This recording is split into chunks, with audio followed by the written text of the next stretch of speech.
Former lawmaker and convicted rapist Aaron Von Ehlinger will remain a convicted rapist and will be sentenced next week for sexually assaulting a 19-year-old State House staffer. Today, nearly 4 months to the day after that conviction, a judge denied Von Ehlinger's request for a new trial.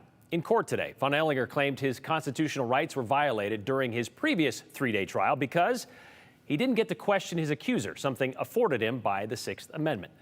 Well, the judge didn't buy that argument. Andrew Bartline, who was there for that trial 4 months ago and listened in on today's proceedings, excuse me, help us understand how we got to this point. Because what's interesting about this Sixth Amendment argument is that his attorney had a chance to kind of bring this up during that trial, but didn't, right? Right after it happened? Yeah, John Cox, his attorney, had the option to do that right at that moment during the trial. Now, Jane Doe did take the stand and originally during that trial, but she technically didn't testify. So there's some nuance here, and we'll get into it and explain that. But the specifics are the actions in that courtroom were well documented by journalists, most notably people here at KTVB, excuse me. And on day 2 of that trial, Jane Doe answered questions from the prosecution, details about how she met Aaron Von Ehlinger, leading up to what happened at Von Ehlinger's apartment where Jane Doe says she was sexually assaulted. It was right at this point where Jane Doe couldn't continue with her testimony. She says, quote, "I can't do this." Then she left the courtroom. The prosecution could not convince Jane Doe to return to the stand. At this point, Von Ehlinger's attorney, John Cox, did not get the chance to cross-examine Jane Doe. Because of that, the defense can ask for a mistrial. They're entitled to that opportunity. Judge Reardon, knowing full well, addresses that concern.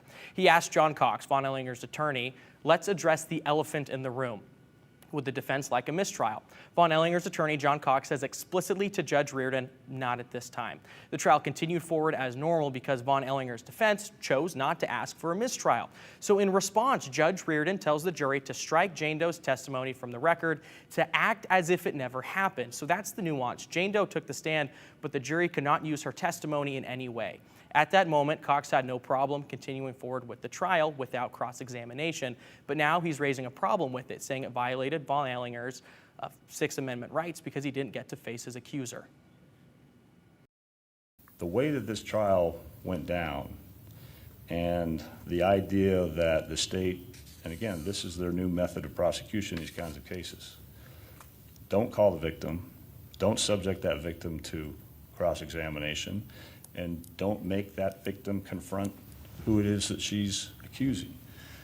And so from the standpoint of the Rule 29 motion, Judge, I don't believe that the state produced the evidence to let the jury support that charge of rape. Cox also supplied new evidence for a new trial. Cox says his witness supplies information that shows inconsistencies in the prosecution's case against Von Ehlinger. However, after reading that affidavit, Judge Reardon says this new evidence also shows inconsistencies in the defense case. And at that time in the trial, the judge says the jury had all the information they needed. And they were free to believe or disbelieve the defendant or the statements that were contained in Nurse Wardle's report.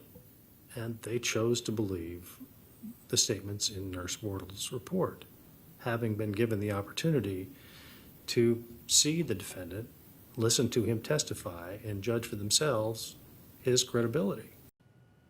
Shortly after, Judge Reardon decided to check the calendars and determine what a good sentencing date would be with people on both sides of the aisle there. Aaron Von Ehlinger will be sentenced next week. That'll be August 31st. That is next Wednesday. Okay, a couple of things, Andrew. In regards to not being able to cross-examine the witness, or the victim, excuse me.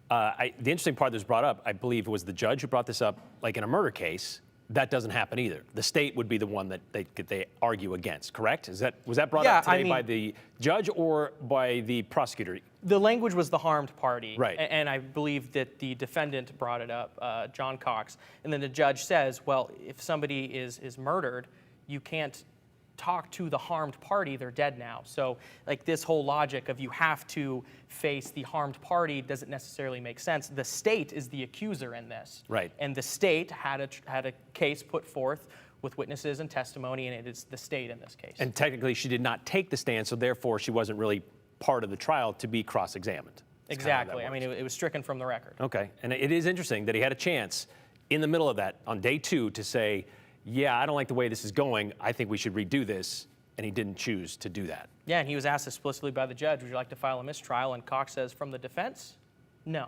not at this time. All right, so sentencing next week, as you said, on August 31st. Thank you very much, Andrew.